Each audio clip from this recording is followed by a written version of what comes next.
own the Snowflake ski condo here in Bryan Head, Utah. And it has been an amazing journey for us so far since we bought it in December 2022. Not only have we been able to provide a cozy and comfortable space for our guests, but we've also learned so much about work-life balance and the importance of taking care of our mental health. So we're excited to share our experiences with you and hopefully provide some helpful tips and insights along the way. Let's dive in. Together we have 20 questions in total that we will be answering. Okay, first question. How do you manage your time between running an Airbnb and other personal/professional obligations? I'll let James answer this one because he works remote. He has a full-time job, and obviously we manage this together. Yeah, I think it's actually easier than you think. Because I work remotely and because we have a desk here and we have the internet, we usually just come before and after a guest stay. So we have the time, we come in, we put a load of laundry on, we clean the kitchen, we have dinner, like it just becomes part of our normal life. Just cleaning the place before and after every time. So it's not so bad. And then I just work from here. So we come up for a week, we come up for a couple of days.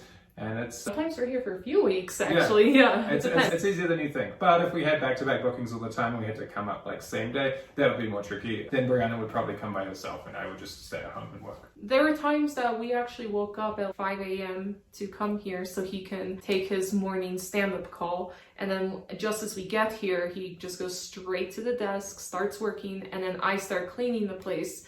And then we will just leave like around lunchtime before the guests check in. So we've done that before. That's true. Second question. What was your experience like with your first ever guest? I'm gonna put a screenshot of the review he left. We could have not gotten any more lucky with our first guest. As you can see, he left a stellar review. I think we made an extra effort to over-communicate everything, especially in Bryan Head. Most of the Airbnbs are owned by Vacasa or other like property management companies that don't have the best reputation. So we tried to stress we're husband and wife taking care of this. Like, this is our second home, so we wanted to make you feel comfortable. And they definitely picked up on those vibes and went above and beyond. And they like vacuumed the place, wiped everything down, did all the dishes. I think they even cleaned the toilet, and like obviously we still cleaned it again, but they did a great job. Yeah, we didn't ask them to do any of that. I think they just were really amazing guests. I could have not asked for anyone better, and I'm so excited to host them again. I know that they told us that they will come visit again next year, so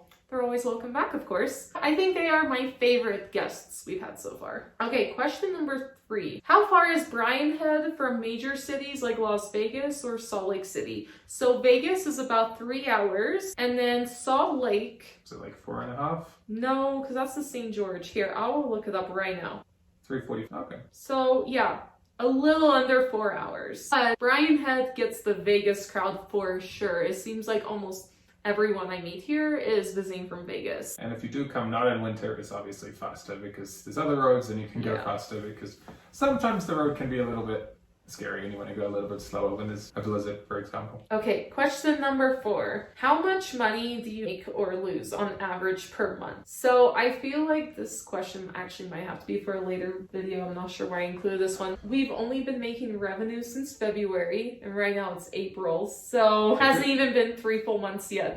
Because we got approved for the license in June, people generally book ski vacations like a month or so in advance. We have not had as many bookings as we're definitely losing money, but it was also as a way of us subsidizing us coming up here, because we do spend probably half the month. We've been here the whole winter. Like ever since we got the keys in the first week of December, we've mainly just been here. So I'm not complaining. I love it here. I think I will answer this question when we do our 1 year. Yeah, I think to put in perspective, we probably need about 12 nights-ish to break even in winter rates. Actually, probably more like 2 weeks to break even. But obviously like holidays, weekends, like weekend rates are like 50% more than during the week. But also factor in tax benefits, because we get a lot back. Because even if losing money on this Airbnb, we get to write it off in our taxes. Because we get to report it as a loss, which is then taken away from our total income. You know how tax codes work. Maybe we'll make a whole video on that another Plus time. driving from St. George is 100 miles, so that's $60 in write-offs, depreciation and stuff. So there are a lot of tax benefits as well to owning an Airbnb. Just still definitely losing money, but Yeah. hopefully next season will be better once we're more prepared. We also didn't have our first review until late January, so obviously a lot of people were a little more skeptical booking the first. Oh, for sure. Question number 5. How accessible are the ski lifts and slopes from your Airbnb location? I mean, there's one right there. So technically this is one of 2 buildings that are actually ski and ski on Brighthead, and we're on the ground floor, and we're the closest to the lift. So there's one right there. I could easily throw a ball there. Yeah, And then there's really. one another couple hundred feet over there that would take another 30 seconds to walk to. So we have I 2 bet if lifts. I was skiing down, James could just throw like a ball at me or something. I have a video I took of Brianna. She inserts it of her going past for me sitting right here. Question number 6. What is the weather typically like during the winter months? So we broke records this year in 2023. We just broke 400 inches of snow. And it's never had this much snow before. So I hope it's like this every year, but it has been crazy. I am not joking when I'm saying the window right here, which you can't see, half of it was covered in snow. Like, you couldn't even see out. This that you see here, so we're on the ground floor, but there's like a storage unit beneath us because there's a drop here. So this is like at least 10 foot high, like just out here. So we're not exactly on the ground because there's still like a half staircase that you have to walk down. But yeah. In the winter, it's because the snow just raises up the ground. You can't even tell that there's stairs there. Seriously. Question number 7. What kind of feedback have you received from guests about your Airbnb? So most of our feedback's been pretty awesome because also our photos are from the original real estate listing, and we spend like time and money making it cuter. We have the trees with the lights, we put like decor, we got like ski decor, and we just made it look a lot nicer. Yeah, so, all the reviews are saying that it's super cute. So it definitely exceeds expectations from the photos. Yeah. But everyone loves the location. That's definitely the number Oh one yeah, thing. that's the best thing with the ski in, ski out. It's hard to find that these days when you go on the ski vacation. I don't know if you've ever been to like Park City or even Tahoe. If you're not at the resort, you have to drive. But not here. You can leave your car here the whole time. And the only real piece of feedback that was negative was one of the guests, they couldn't find the place because all the street signs were covered in snow. They're a little bit older, so we're using Google Maps or Apple Maps, so they were just driving around trying to find it and they couldn't work it out. In their defense, yeah, like you said, the street signs were literally covered in snow, so I don't blame them, honestly. Okay. Question number 8. What do you think are the key benefits of work-life balance for Airbnb hosts? We can do it on our own schedule because if we had bookings all the time, which we're not necessarily optimizing for, it would be more of an effort and probably Brianna would have to do more of it.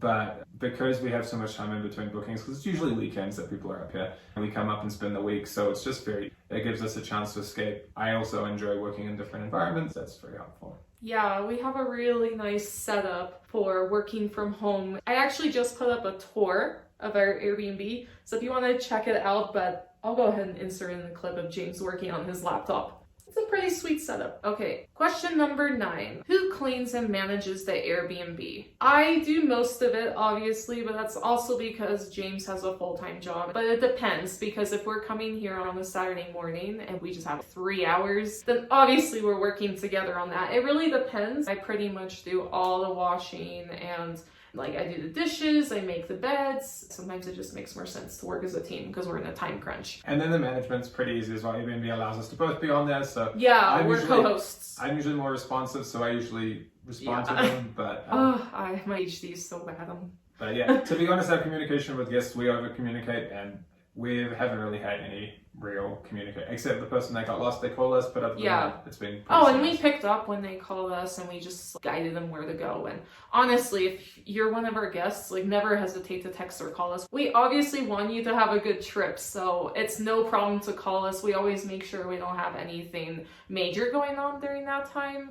Quick story time. When our guests were checking in, we actually got in a really bad car accident. Just after, we were just going down. Yeah, we just got done cleaning, we were heading down, and on our way back to St. George, we got rear-ended at 85 miles per hour. Yeah, we're still alive, believe it or not. So I messaged the Airbnb guest. We're like, I hope you don't need anything during your stay, because now we don't have a car. And that's another thing, the insurance company wouldn't get us a rental car until the next day. So we were panicking because we were like, what if we need to go up to Brianhead for whatever reason? What if there's a maintenance issue or they get, I don't know, locked out for any reason, even though we have a keypad? I don't know. I had so much anxiety that night because I was like, please not let anything go wrong. Plus, they were very very understanding because yeah, we messaged them. We were like, we want to be there for you, and we have no way to come to you just in case something happens. But if it is like an absolute emergency, we'll try and find a way to come up, obviously. For sure. And there's contractors and property managers up here as needed. We prefer the personal touch, especially from our experience as guests. The corporately run is not as nice. After that experience going forward, I'm gonna make sure we have a backup person just in case something like that happens to us again. So that way, the scare just never happens again. Question number 10. What are some ways you make your Airbnb stand out from other properties in the area? Okay, so we already talked a lot about the ski in, ski out. That's obviously the main, that's the main thing we're trying to sell. But if you're not looking at that, how cute it is. Oh my goodness. I feel like I am somewhere in Scandinavia, and I don't know, I just feel like I'm in Finland when I'm there. So a lot of the Brian Head Airbnbs are like they're older places and they're not necessarily renovated, and because you're not paying like $200-300 a night that you might be paying in another ski town, people don't spend as much money making them look nice. Like they have a place to sleep and get out. So this is a cheap ski town. So. Yeah, especially coming from Vegas. There's even the ski passes you pay here for an annual pass is probably like 2 times going to a ski field up north. So it's a lot cheaper. But I would say besides the ski and ski out, it's just a cozy atmosphere. There aren't a lot of things to do besides skiing here. There aren't enough amenities and things to do in restaurants or shopping like other ski places like Aspen and Park City. Like places have a really vibrant, just nightlife even. There's so many bars, but here, not a lot going on. So I wanted to make sure, since our guests are going to be staying in our Airbnb and probably just going skiing and coming back to the condo, because like I said, there's not a lot of things to do. I wanted to make sure that our Airbnb was sufficient so you could have a nice vacation in here, because who goes on vacation to be stressed out? You just want to have a good time. Plus, a lot of the smaller places are studios. And they're we don't tiny. have a kitchen, so we have a full kitchen. We have like pots, pans, everything, so you can cook. We cook here all the time. Oh yeah, I have cookies all the time. Yeah. Oh yeah, I love this fire. It's so cozy right now because it's like freezing outside. But a lot of places in Brighton do have fireplaces, to be fair. But ours is the best though. Ooh, I'm excited for this one. Question number 11. Your favorite places to dine at in Brian Head. Wait, no, I'm not excited to answer this question. I'm actually really sad because both of our favorite place was this Thai place, and I'm not kidding you when I say it's the best Thai food I've ever had that's not in Thailand.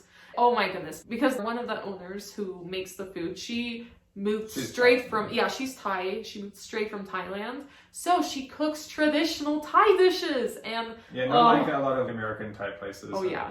So they closed down, but they're moving to a food truck, but they've had delays and all sorts of things, so... I don't want to jinx it, but to be honest, I don't think they're going to reopen because something weird was going on with their lease. I'm not going to get into that though. And then a Mexican restaurant took over instead. But I almost want to cry when I saw that they left because they left suddenly too. That was one of the things we're most excited about because the food was really good. And in winter, it's a bit far to walk just because of the snow, but in summer, it's an awesome walk to just walk down there and get Thai food. I am vegan, which means there's like nowhere to eat. And I've tried eating at a lot of restaurants here.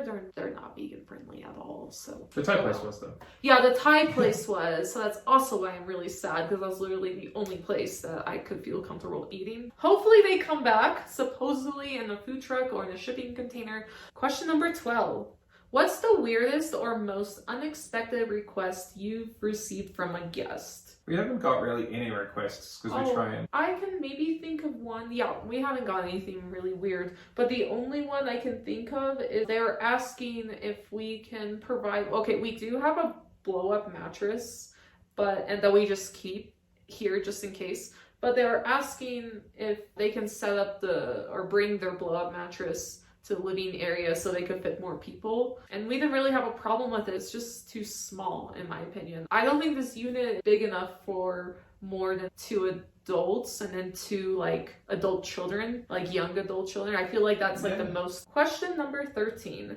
How would you describe the overall atmosphere and vibe of Brian Head, Utah? And how does it contribute to the experience of owning and managing an Airbnb there? I think it's great. It's not busy. Like, it gets busy on the weekends, but it's not crowded. And it's not super commercialized, which we like. So we enjoy going for walks. And it's not like you don't have to fight cars and traffic and things like that. For me personally, it's just really cozy and quiet.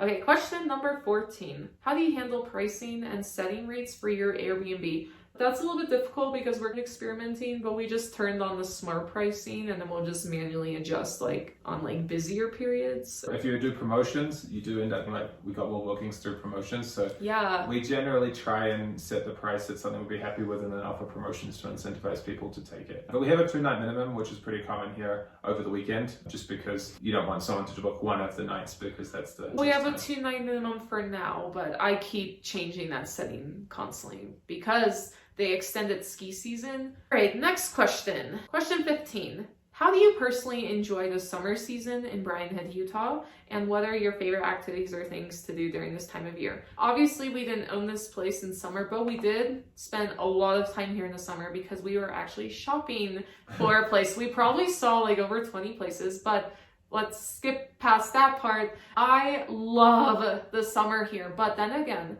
we live in St. George, where it is literally so hot there. I do not like hot weather. He loves it, but for me, it's a no-go. It was so bad that I was I just can't be spending my summers in St. George. This is miserable. But then I discovered Brian Head is only a 90-minute drive away, and the weather here was so much cooler. Last summer, it was raining a lot, and I loved it. It was really cozy. It's probably 30 degrees cooler because people, maybe not no places, but they don't have AC up here. So it doesn't really get that hot. Wait, we don't have AC? No, basically none of the places have AC because it doesn't really get that hot. Okay, hopefully. I guess we can just open the windows. I don't think it really went above 80 degrees. I think someday it was. I think it did. The evenings are cooler because you're up a mountain, so it's not as bad. There's a lot of hiking up here. I love to do that. Plus the lift, not all of them are operating, but a lot of them are for either scenic rides or if you're into mountain biking, which we're not, but I know a lot of people here are. I've never tried it, so I don't know. We have done the scenic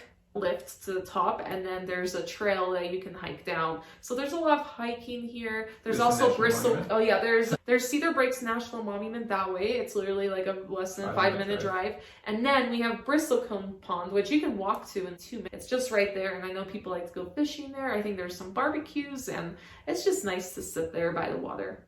Question number 16. Are there any local festivals or events that take place in Brian Head throughout the year? They have a famous wildflower festival somewhere around Brian Head. We haven't been to that one. One year, a couple years ago, we accidentally came up on Rocktoberfest. It's Oktoberfest, so there's a beer festival. They did a bunch of things in spring recently with skiing, skiing on ponds, and obviously New Year's, they do a big fireworks display, and... That was awesome! Yeah. That was so cool. The red torchlight parade on New Year's as well. Yeah, and I think they do something big for 4th of July as well. I think they try and do something for every holiday. And oh, they did an Easter egg hunt. I saw that on their Instagram. That was skiing related. And then they do some Christmassy stuff. I forgot what though. Okay, question number 17. Your favorite area of the Airbnb and why? I like where we are right now because we have the 2 big windows and we can just see when the ski is. Sometimes I work from here and I can just see people skiing by. It's quite cozy, and when there's not crazy amounts of snow in front of us, we can see the other mountain with the skiers coming down on that side as well. So basically, on both sides, we can see outside, which is really nice. I think this is my favorite spot too, mainly because of the fireplace. Oh yeah, and the fireplace, Yeah, I like to just sit here, enjoy the view, look outside, enjoy a cozy little fire with a glass of wine or hot cocoa. I think we'll do that after we're done with this video. That sounds really nice. Question number 18. How do you ensure that guests have a positive experience at your Airbnb? So obviously I try to go above and beyond to make it as clean as possible. I'm a massive germaphobe, so I literally scrubbed this whole place.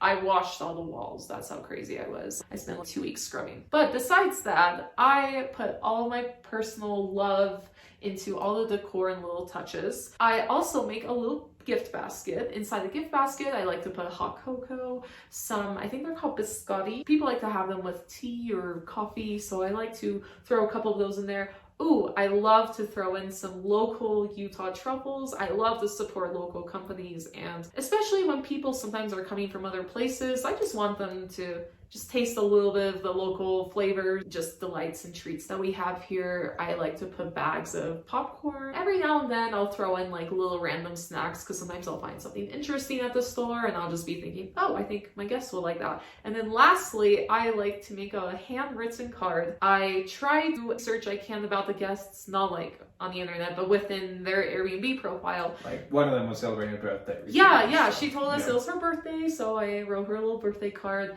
Or sometimes people will write like an about me saying, oh, they love to travel, or they love skiing, or they love to snowboard. So I'll try to read the bio a little bit and try to incorporate that into the handwritten card. And then, this is probably my favorite part of the card. So after I seal it in the envelope, I have wax seal stamps. So I have a whole kit that I bring out.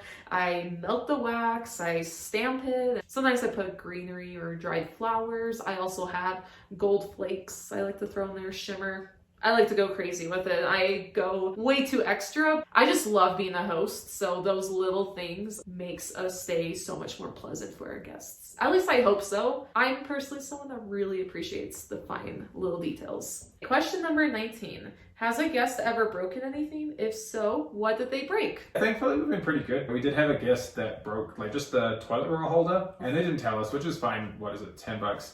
But it was a little bit annoying because we had guests checking in the same day. And if at least they told us, we could have gone to Home Depot, grabbed a new one, and installed it. But we also made sure to communicate that to the guests, and it's annoying, but not that big a deal for the guests. But at least we told them in advance, so it wasn't like a problem. But yeah. Other than that, no, guests have been pretty good, pretty clean, and nothing's never really broken.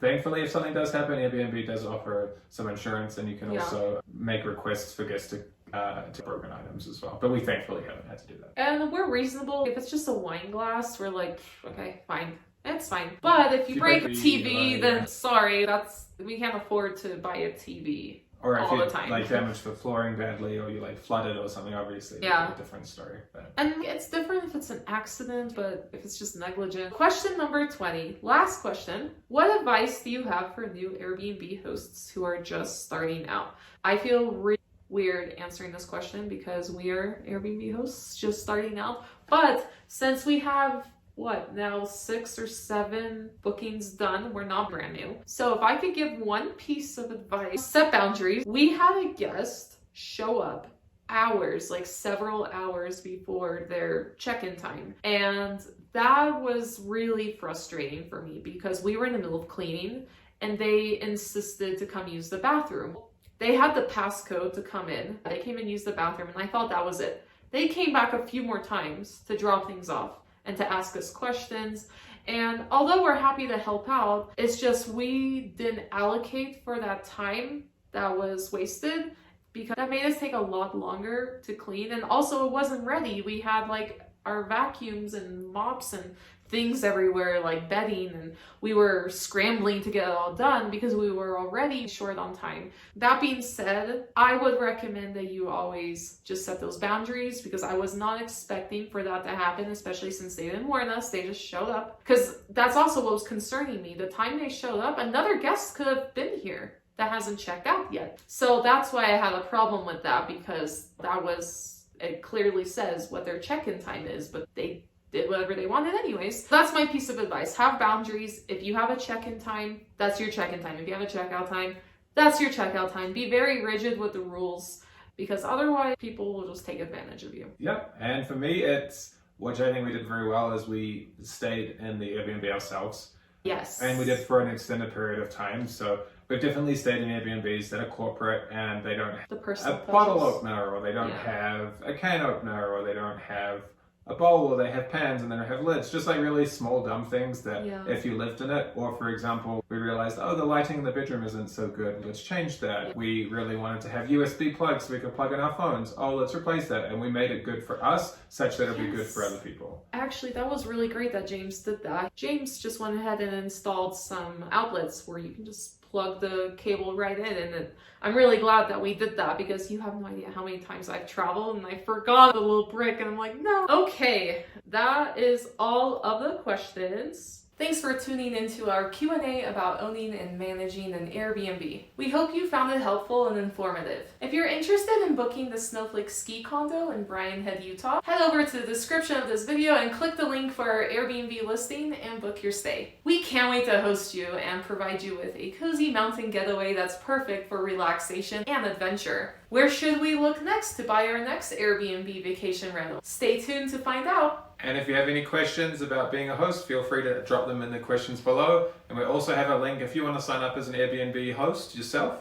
You get some free credit with them, and we do too. So feel free to use the link if you see that down below as well. Also, we will be doing another Q&A once we have completed a full year on Airbnb. So if you have any questions until then, we will be answering once that 1 year mark has already passed, because I know we will have a totally different experience for being a host than we do right now, being just so new. It'll be fun to compare at the time what it was like now to then. Will we like it more? Will we hate it? Who knows? I think we'll like it though. Alright, stay cozy.